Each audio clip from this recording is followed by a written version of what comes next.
अब देखते हैं सत्यार्थ प्रकाश का समोल्लास। इसमें प्रथम समोल्लास में ईश्वर के कुछ नाम हम लेते हैं, छोटी वीडियो होगी देखना। तो इसमें पहले देखते हैं हम, यह सर्वमश्नुते न शरन्ति न विनाशति तत्शरम यः स्वयं राजते तत्सौराट। तो इसमें ऐसे हैं कि ईश्वर अपना राज स्वयं करते हैं, मतलब ईश्वर अपने को भी मोह नहीं करते, अपने तौर पर भी मोह नहीं करते। जो व्यक्ति मोह करता है वो कार्य में देरी करता है। ईश्वर का कार्य तुरंत करते हैं सब, ईश्वर कार्य अपना समय पर। तो ईश्वर को इससे पता लगता है कि हमें ईश्वर अपने भी मोह नहीं करता, अपने आप में भी मोह नहीं करते, क्योंकि इसमें लिख रखा है कि सर्व न उसका कभी सह नहीं होता और न स्वयं राजते, अपना ही राज करता है। एक तरह से अपने पे ही राज करते हैं ईश्वर, अपने पे भी मोह नहीं करते, अपने को भी अनुभव करते हैं, अपने को भी बस में। एक तरह से योग में ईश्वर सब सदैव रमते हैं और उपासकों को भी योग में। तो अब देखते हैं नया नाम जो अग्नि काल क्यों कहते हैं, कालियति प्रलयकर्ता स्व कालग्निरीश्वर। एक तरह से ईश्वर का जब काम समय से होता है तो ईश्वर को अपने में भी मोह नहीं है। तो ईश्वर का कार्य, ईश्वर को पहले से ही सब तरह से ज्ञान है, ईश्वर तुरंत वो कार्य करते हैं। ईश्वर ने जब इतने कार्य किए हैं, बहुधा हो गए हैं ईश्वर। इसमें मंत्र में जो हम मंत्र देखेंगे अभी, उसमें मंत्र में है कि ईश्वर एक से बहु अग्नियों में हो गए। एक तरह से ईश्वर ने इतने कार्यों का ज्ञान जाना है, ना अपने में मोह है उनको, तो फिर वो पहले से ही जानते हैं, तो वे तुरंत फिर काल कर देते हैं, तुरंत प्रलय कर देते हैं।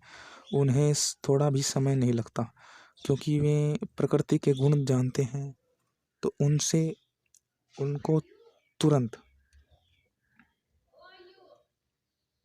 अब देखते हैं इंद्र मित्रम वाला, जो एक अद्वितीय सत्य ब्रह्म वस्तु है, उसी के इंद्रादि सब नाम हैं। इंद्र नाम भी ईश्वर के ही हैं। दूषेषु शुद्धेषु पदार्थेषु भव दिव्यः शोभनानि पाणानि पालनानि पूर्णानि कर्माणि वस्य। ईश्वर के सब काम पूर्ण हैं। ईश्वर तो प्रकृति के रम रम में बसे हैं, एक तरह से हम में भी।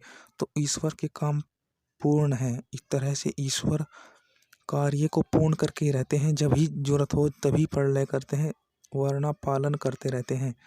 तो इसलिए ईश्वर के काम पूर्ण है। पूर्ण काम उसके होते हैं जिसमें सर्वत्र ज्ञान होता है, जिसमें अनंत ज्ञान होता है।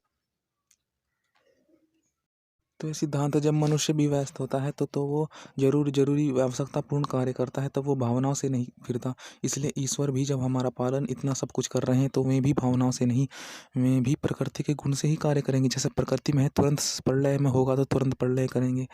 तो तुरंत में जैसा हमें प्रकृति से सुख मिलेगा, ऐसा ही हमें सुख देंगे, तभी हम प्रलय करेंगे। हम जब हमें प्रकृति से कुछ नहीं मिलेगा तो प्रलय कर देंगे। तो ये सिद्धांत है, और यही तो हमने देख लिया कि ईश्वर सब जगह अपना शोभन हो रहे हैं, परिपूर्ण हो रहे हैं और कर्म अपना पूर्ण कर रहे हैं। इससे उनका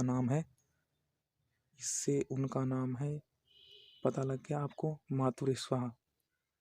पूर्णानि कर्माणि यस्य वा यो गुरुवात्मा स गुरुआत्मन यो मातुर्वायुरी बलवान स मातुरीश्वः। एक तरह से जो गुरु हैं, हमारे गुरु भी इतना ही हमें शिक्षा देते हैं जितना हमें ज़रूरत है, उससे अधिक शिक्षा नहीं देते, हमें अपनी योग्यता बनानी पड़ती है। तो ऐसे ही परमात्मा गुरु हैं। तो गुरुआत्मना मातुरीश्वः सुपर्णः दिव्यः।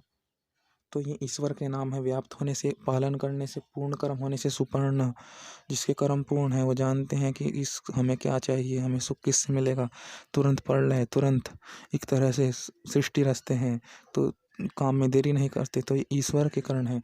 तो ईश्वर का अपना ये ध्यान रखो, उपासना में ये भाव रखो कि ईश्वर के ये मंत्र, ये एक तरह से नाम अब स्मरण रखो। सुपर्ण मातुरीश्वः। ये तो मैंने बता दिया कि इंद्रमित्रम वरुणाम माहुरथो देवस्य सुपर्णो गुरुत्मान एकम स्वदीप्ताः बहुतावतन्यग्निः यमः मातुरीश्वरमाहु। एक तरह से ईश्वर बहुधा हो गए, तो इसलिए ईश्वर मोह में भी नहीं आते, और वे हमारे लिए जैसा चाहिए ऐसा ही करते हैं। तो आज के लिए इतना ही। ओम।